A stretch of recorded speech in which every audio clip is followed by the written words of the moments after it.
Signal import, pinalitan, wala nga bang respeto?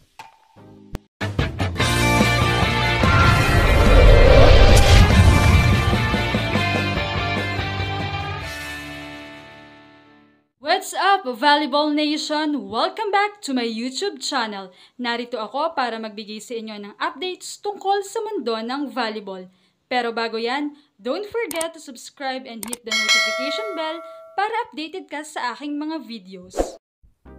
Opisyal nang naghiwalay ang Signal at ang Greek import na si Eva Chantaba matapos lamang ang dalawang laro sa 2025 PBL Reinforced Conference. Naglaro ang Super Spikers na All-Filipino sa kanilang laban kontra PLDT High-Speed Hitters noong Martes ng gabi sa Smart Araneta Coliseum. Kinumpirma ng Signal ang balita sa pamamagitan ng game commentator na si Boom Gonzalez bago magsimula ang laro. Ayon sa pahayag, ang desisyon ng Signal na pakawalan si Chantaba ay matapos ang pagde-deliberate ng coaching staff na nagpapahiwatig ng isang estratehikong pagbabago habang hinahangad ng koponan na mapalakas ang kanilang roster. Natalo rin ang Signal sa parehong laban sa ilalim ng kanyang pangunguna, isang 4-set loss laban sa Chocomucho at straight-set loss defeat sa Farm Fresh. Sa susunod na mga araw, iniulat na makikipag-usap ang Signal upang makuha ang Slovenian import na si Catherine Trevišáka upang patatagin ang frontline ng koponan.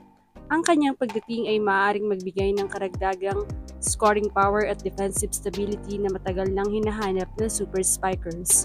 Samantala, wala rin sa koponan si Vanny Gandler sa ikalawang sunod na laro dahil sa hindi isinuwalat na injury na magdadagdag pa ng hamon habang sinusubukan ng Signal na makabawi at muling bumangon sa torneo. Marami naman ang nalungkot dahil sa ginawang ito ng Signal sa kanilang import.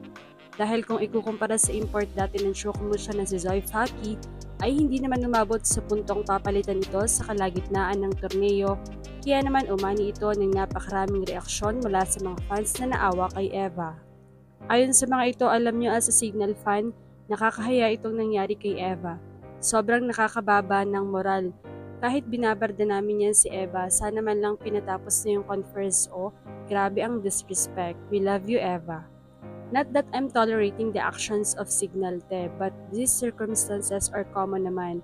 Gawain na yan ng PSL dati and other Asian leagues like Indonesia, South Korea, and etc. Within the contract naman daw na if the management thinks na yan ang makakabuti doon, so be it. This, I am a Creamline fan, pero I highly respect other teams. Nakita ko ang laro ni Eva ng AVC, kaya sana nabigyan ng chance. Hindi lang naman siya ang walang laro, halos lahat ng key players walang laro. Ganyan din naman si Zoe sa Chocomucho last year pero hindi naman pinalitan. Kawawa naman yung Eva, puro bash na, naligwak pa. I feel bad for her. We know her capabilities as a player naman, sadyang hindi lang talaga siguro makuha yung sets na gusto niya. Saw her play sa Nakhon, tsaka Japan, barugera siya doon. Nakaka-proud pa rin ang management ng Ribisco dahil kahit off ang laro ni Zoe Faki, import ng CMFT, hindi nag-complain ang management. Una-una sila ang kumontak sa agency ni Eva para kunin siyang import. Nag-effort pumunta sa Pinas at nag-effort tulungan ng Signal sa 2 games loss nila. Eager na siyang manalo pero yung locals ayaw manalo. Gusto iasa pala sa kanya. Kaya magtataka kayo kung bakit nagsisialisa ng mga veteran players ng Signals noon, hindi giving ang management. Guys, kalma. Yes, we feel sad for Eva but you cannot blame the Signal management if gusto nilang palitan yung import nila. And binigyan naman siya ng sahod, so fair lang naman. Actually, si Eva matagal na siya dito and ang dami na rin nilang training. And as you can see, hindi maganda ang connection niya with their import. So baka hindi talaga fit si Eva sa system ng Signal. Huwag naman natin sanang pagsalitaan ng ganyan ng Signal na para bang kinawawa nila si Eva. Guys, ang isipin niyo na lang, baka may mas magandang opportunity na naghihintay kay Eva at hindi talaga siya bagay sa sistema ng Signal. Kaya naman, anong masasabi niyo rito? Leave a comment below. Thank you for watching and don't forget to subscribe.